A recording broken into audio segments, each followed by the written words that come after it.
14 napi korupsi menerima remisi umum pada peringatan kemerdekaan Republik Indonesia ke-76. 4 diantaranya dinyatakan bebas. Siapa saja yang menerima revisi dan apa kita ada Joko Chandra? Joko Chandra menerima remisi 2 bulan. Kemudian di sebelahnya ada Pinangki Sirna Malasari dalam kasus yang sama menerima remisi 1 bulan. Kita lihat yang paling ujung ada Andi Irfan Jaya menerima remisi 1 bulan. Dan yang ketiga ada Eni Ensahaji menerima remisi 4 bulan.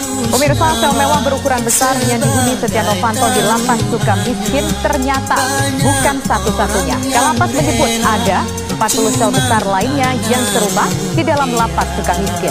Ombudsman pun meminta Kemenkumham bisa menganggarkan pemenuhan hak dan fasilitas napi agar semua bisa seragam dan tidak ada diskriminasi. Berbeda dari napi lainnya. Dari foto hasil sidak yang beredar, sel Setia Novanto memiliki luas ruangan 15 meter persegi atau lebih besar 2 kali lipat dari sel napi umum lainnya. Sejumlah fasilitas lain juga berada di sel Novanto ini, seperti kasur queen size spring bed, rak buku,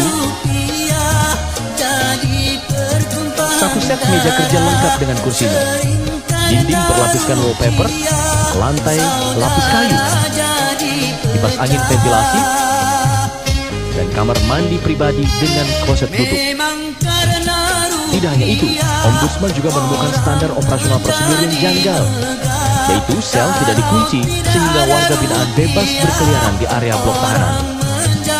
Menurut anggota Ombudsman, Ninik Rahayu, tidak diterapkannya aturan standar operasi dan fasilitas lapas menjadi kendala. Masyarakat Anti Korupsi Indonesia mengungkapkan Jaksa Pinangki Sirna Malasari masih digaji meski telah mendekam di Lembaga Pemasyarakatan kelas 2A Tangerang. Hal tersebut terjadi lantaran Jaksa Pinangki hanya berstatus non-aktif. Terkait hal itu, pihak Maki meminta Kejaksaan RI untuk segera memproses pemberhentian tidak hormat terhadap Pinangki.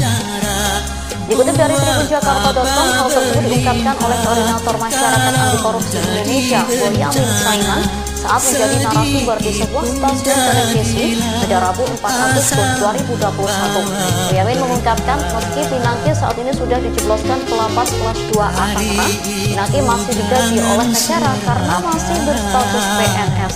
Rupanya setelah dipindahkan ke lapas kelas 2A Tangerang, Jaksa Pinangki masih berstatus sebagai pegawai negeri sipil. Sebab pihak Kejaksaan Agung belum memberhentikan Jaksa Pinangki secara tidak hormat dari jabatannya. Untuk itu, Boyamin meminta agar Kejaksaan Agung bisa segera memproses pencoplotan Jaksa Pinangki secara tidak hormat. Hal itu dilakukan agar negara tak perlu mengeluarkan biaya untuk menggaji seseorang yang sudah jelas melanggar hukum. Tak hanya itu, diketahui Jaksa Pinangki juga mendapat korting hukuman penjara yang cukup besar, yakni mencapai 60%. Pinangki sebelumnya dihukum 10 tahun penjara oleh Pengadilan Tipikor Jakarta. Namun hukuman itu dipotong setelah Pengadilan Tinggi DKI mengabulkan banding Jaksa Pinangki. Tak tanggung-tanggung, hukumannya dipotong 6 tahun dari 10 tahun penjara menjadi 4 tahun penjara. Sorotan terhadap Pinangki semakin kencang lantaran jaksa penuntut umum menerima vonis tersebut dan tidak mengajukan kasasi.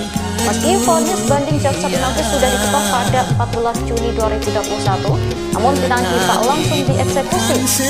Kejaksaan beralasan mereka masih memastikan Jaksa Pinangki tidak mengajukan kasasi. Hal itu membuat pihak Maki yang pertama kali membongkar kasus korupsi tersebut geram. Boyamin mengancam akan melaporkan Kejaksaan RI jika tak kunjung melakukan eksekusi kepada Pinangki. Setelah diramaikan oleh Maki, barulah Jaksa Pinangki resmi dijebloskan ke sel tahanan lapas kelas 2A Tangerang pada Senin 2 Agustus 2021 siang. Informasi terbaru terkait Napoleon Bonaparte dilansir dari CNN.com. Irjen Freddy Sambo menegaskan Napoleon Bonaparte masih berstatus polisi aktif. Kepala Divisi Profesi dan Pengamanan Polri, Inspektur Jenderal Ferdy Sambo, mengatakan bahwa terdakwa perkara penerimaan suap dari Joko Chandra untuk menghapus red notice dari DPO di imigrasi, Irjen Napoleon Bonaparte masih berstatus polisi aktif. Irjen Napoleon Bonaparte atau NB statusnya masih anggota Polri aktif. Tegas Irjen Sambo kepada wartawan Senin tanggal 20 bulan 9 2021. Jenderal Bintang 2 itu mengatakan saat ini Komisi Kode Etik Polri masih mempersiapkan sidang kode etik terhadap Napoleon Bonaparte. Sebab diketahui Napoleon Bonaparte mengajukan kasasi setelah Pengadilan Tinggi Jakarta menghukum vonis 4 tahun penjara dalam kasus Red Notice Joko Chandra, kata Irjen Verdi Sambo. Seperti diketahui, nama mantan Kepala Divisi Hubungan Internasional Polri Irjen Napoleon Bonaparte kembali mencuat belakangan ini setelah diduga melakukan penganiayaan terhadap Muhammad KC di rutan Bareskrim Polri.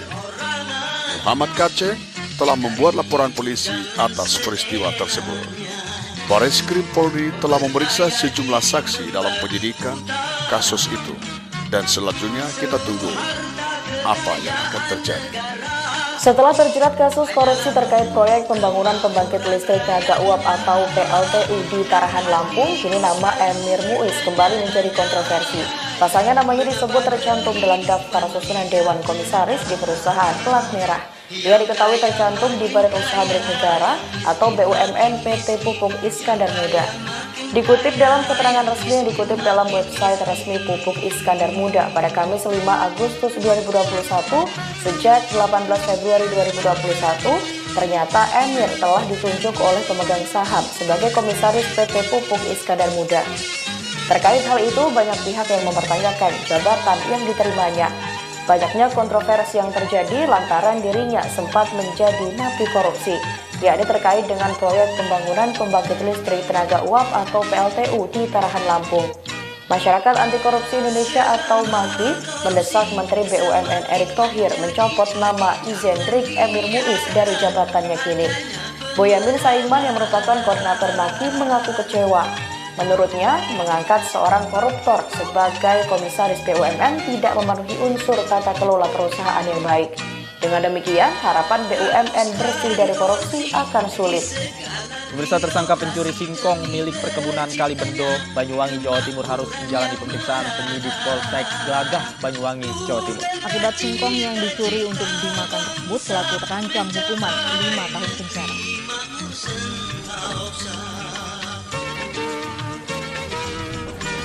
Seorang pemuda pencuri singkong yang diserahkan ke polisi oleh pihak perkebunan Kalibendo masih menjalani pemeriksaan penyidik di Polsek Glagah, Banyuwangi, Jawa Timur. Barang bukti singkong dalam karung telah disita polisi. Namun menurutnya singkong yang diambil dari perkebunan telah habis dibakar dan untuk dimakan. Pihak keluarga berharap pelaku diberikan maaf dari pihak perkebunan dan dibebaskan dari jerat hukum. Namun pihak perkebunan akan tetap mengikuti jalur hukum. Sementara itu pelaku terjerat pasal 363 KUHP dengan ancaman hukuman 5 tahun penjara.